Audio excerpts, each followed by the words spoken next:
فأزلهما الشيطان عنها فأخرجهما مما كانا فيه وقلنا اهبطوا بعضكم لبعض عدو ولكم في الأرض مستقر ومتاع إلى حين فتلقى آدم من ربه كلمات فتاب عليه إنه هو التواب الرحيم قلنا اهبطوا منها جميعا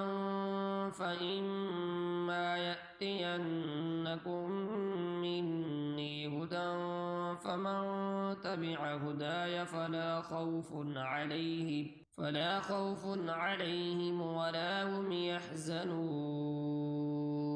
والذين كفروا وكذبوا بآياتنا أولئك